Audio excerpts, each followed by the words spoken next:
Hi everybody and welcome back to my channel. It's Russell with Ink and Paper Blog. Happy Sunday. Happy middle of a 3-day weekend if you are here in the US. I hope you guys are having a fantastic weekend.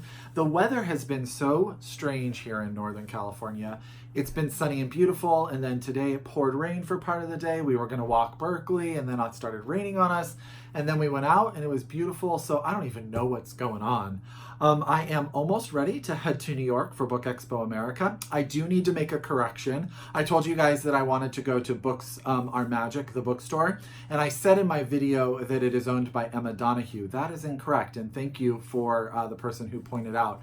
It's actually owned by Emma Straub, and she wrote the novel, I think it's called The Vacationers, that came out a few years ago. So I apologize for getting that information incorrect to you, but I still want to go. And I have heard from some of my friends, Emily over at the Book Cougars, that it's not too hard to get to. So I'm hoping that I will be able to do that, very much so. So that's a couple days away. So there you go. Today, I'm going to be doing another tag video. I am going to be doing the Honest Booktuber tag. Now, this was originally started by Harriet Rose. I apologize, I have the information and questions down here. And I saw my friend Britta Bowler of the Second Shelf do it, so I thought, you know what, she tagged everybody, so I'm going to do the same. I'm going to do the video and I'm going to tag everybody. So there are 10 questions, so let's get started. Question number 1. Have you ever lied about reading a book? So I've never lied about reading a book, like saying I've read a book that I haven't read any of. But I will say that I have never finished War and Peace and 100 Years of Solitude. They're sort of like those two books that sit out there. I have read probably 4/5 of each of them a number of times. I just find them really not exciting. And I know that's probably not the best thing to say, but I just cannot get to the end. And they're so long, so long. So I have not finished them. So I do say that I've read them. I've read most of them. I know how they end because I've done that piece. But I technically have not read the entire book. Question number 2. Have you ever been sent a book for free and not disclosed it? No. I definitely tell everyone on Instagram, Twitter, and or on this channel when a book has been sent to me for free as a gift from a publisher or from a person. If I have not done it, it has been in complete error. I'm very big on making sure to share that information with you. I'm very blessed to get books for free. I am well aware, and I have to say thank you because I'm so thankful that they come in the mail. So no, never done that. Question number 3. Have you, I mixed up question number 3 and number 2. Number 2, actually. Have you ever avoided a book because of controversy about a book or author? I don't think so. I avoid books often if the buzz is really big. If, for example, I still haven't read The Goldfinch because every time I'm about to read The Goldfinch, someone tells me how much they love it and how it's their favorite book ever, and then I know that it's going to change my opinion, so I keep pushing it off. So I do often avoid books with a lot of hype, because I think that hype sometimes will tarnish my view of that book. But I've never, ever avoided a book due to the controversy of the author or the book itself. So there you go. Question number 4. Have you ever bought a book with no intention of reading it? Yes, I sometimes will buy like picture books or books that are novels that have been turned into graphic novels, and I know that I will likely never read the graphic novel version of the book because I've already read the book, but I think the graphic novel version is gorgeous. There's the Harry Potter books that have been made illustrated. I probably will never read those, but I want to have them on my shelf because they're so beautiful. I mean, I've read all of Harry Potter. I don't really need to go and read them again, but I definitely buy stuff that I think is beautiful, that I'm going to keep on my shelf as more of a collector's item than actually something that I'm going to read. Question number 5. Have you ever got caught up in Booktube drama? Nope. Everyone I have met on Booktube has been absolutely lovely. I don't think there's any need for drama. I don't like drama in my own life, to be honest with you, and I don't have any time for it. So no, I never do. I don't get involved in any of that stuff. And yeah, and I try to only surround myself with good people that I really think are amazing. So there you go. Question number 6. Have you ever had a hate comment and did you respond? I have talked about this before. I have had many. The most common comments that I get that I have to delete and or respond to is, number one, I get a lot of homophobia on my channel. I'm pretty out and open. I'm married to a man. We have a lot of fur babies. So it's definitely something that's out there. I'm not embarrassed. I'm not ashamed of who I am, but I definitely get a comment or two about it. And I also get a comment a lot about the fact that I don't read enough men authors. I read a lot of men authors, but most of the books that I read and or really enjoy are by female authors. And I get a lot of crap on that and some awful stuff said, not only about myself, but sometimes about the authors themselves. But sometimes I will respond, sometimes I won't because it's just so asinine.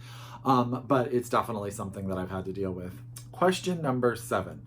Have you ever made a video just because you knew it would get views? No. No. Not at all.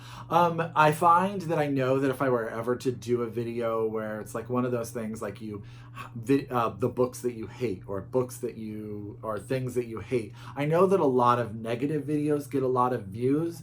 And I've said this before when I did my book philosophy video, I'm just not that person. So I would never do that. And then I create the content that I want to talk to you guys about, and also really to talk about books I want to share that I'm excited about. So I don't do it with any intention of anyone actually ever watching. I'm just absolutely blessed that so many people do watch. Really, that's it.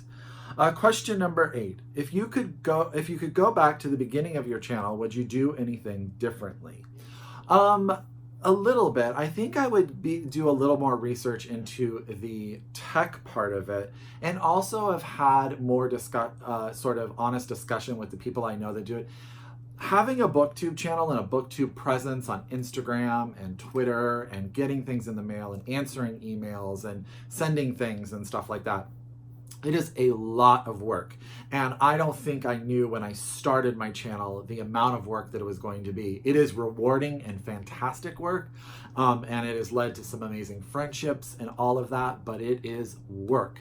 And I definitely think I would have done a little bit more research on how to maybe do it a little more streamlined in the beginning, not get so overwhelmed. And sometimes just, not knowing how to do something, how to edit a video right, how to insert a picture, all those kind of things. I definitely would go back and sort of do more prep work before I started my channel. I kind of just threw myself into it.